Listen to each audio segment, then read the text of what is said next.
Good morning అండి అందరికీ. ఈరోజు ఉల్లిపాయ పులుసు పెడుతున్నాను. ఇదేంటి అనుకుంటున్నారా? ఇది కోడిగుడ్డు అట్టేసి ఉల్లిపాయ పులుసు అన్నమాట. ఈ కర్రీ మీలో ఎవరికైనా తెలుసా తెలీదా? తెలిస్తే కామెంట్ చేయండి. మాకైతే చిన్నప్పటి నుంచి పెట్టుకుంటాం అలవాటు. మాకు ఈ కర్రీ చాలా బాగుంటుంది. చింతపండు పులిపేసి 2 టమాటాలు వేసి 2 కోడిగుడ్లు ఇలా అట్టుకని వేసుకొని పెట్టుకుంటామండి. ఉల్లిపాయ పులుసు చాలా బాగుంటుంది. ఇదిగోండి 2 ఉల్లిపాయలు, 2 పచ్చిమిరపకాయలు, 2 టమాటాలు, కొంచెం చింతపండు, 2 గుడ్లు అట్టేసుకొని ఇలా చిన్న చిన్న ముక్కలు కింద కట్ చేసుకోవాలి. ఇది ఆయిల్ వీటెక్కకండి. ఇలా ఉల్లిపాయలు, పచ్చిమిరపకాయలు, టమాటాలు కలిపేసేసుకున్నాము. వేసేసాము ఇందులో. ఇప్పుడు ఇందులో కొంచెం ఉప్పు వేసుకున్నాము. ఉల్లిపాయలు టమాటాలు, పచ్చిమిరపకాయలు తొందరగా మగ్గడానికి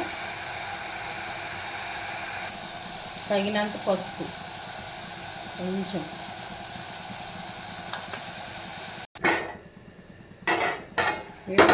ఉల్లిపాయలు టమాటా ముక్కలు మగ్గుతున్నాయో లేదో మధ్య మధ్యలో టచ్ చేద్దాము. ఇందులో మా చిన్న ఇదిగోండి, ఇదేంటిది ఉప్పు చేప ముక్క, అది కూడా తగ్గించాలి. లేకపోతే నోటికి ముద్ద వెళ్దన్నమాట. మా ఊళ్ళో నీసు కుక్కలు అంటారు కదండి, అలాంటి వాళ్ళు అన్నమాట. మేము ఇది మొత్తం బాగా వేగాలి. ఉల్లిపాయ టమాటా అంతానే. సింపుల్ కర్రీ అండి, తొందరగా అయిపోద్ది, కానీ టేస్ట్ మాత్రం చాలా బాగుంటుంది.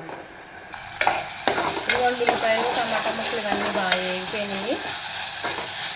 ఇందులో తగినంత కారం వేసుకున్నాము.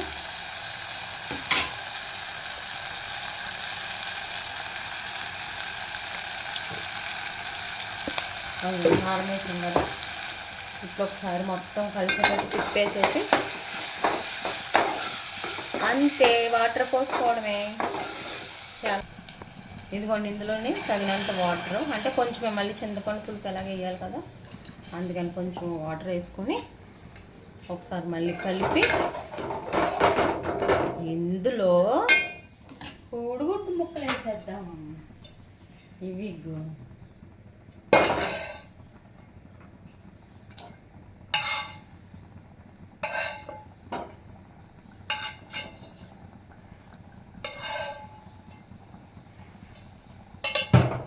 ఇదిగోండి కోడిగుడ్డు ముక్కలు మొత్తం ఇందులో వేసేసాం కదా. కోడిగుడ్డు అట్టు ముక్కలు ఒకసారి మొత్తం కలిసేటట్టు తిప్పి మూత పెట్టుకుందాము.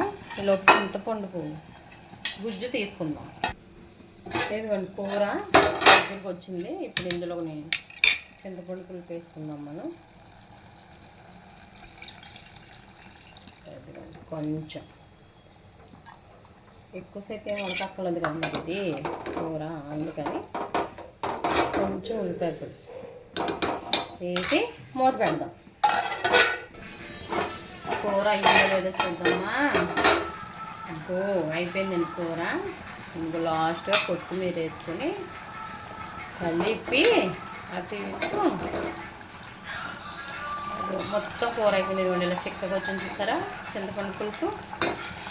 కూర అయిపోయింది, కట్టేద్దాము. టేస్ట్ ఎలా ఉందో చూసి అప్పుడు మళ్ళీ చెప్తాను. కూర ఇదిగోండి కూర అయిపోయింది. ఇప్పుడు నేను టేస్ట్ చేసి ఎలా ఉందో చెప్తాను, సరేనా?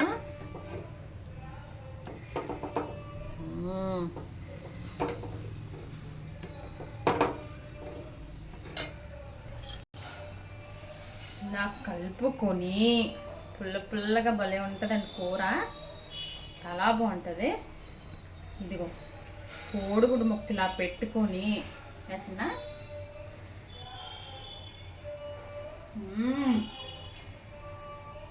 అసలు మాటలేవు మరి, అంత బాగుంది కూర అయితే. మీరు కూడా ట్రై చేయండి. కూర సింపుల్గా తొందరగా అయిపోతుంది.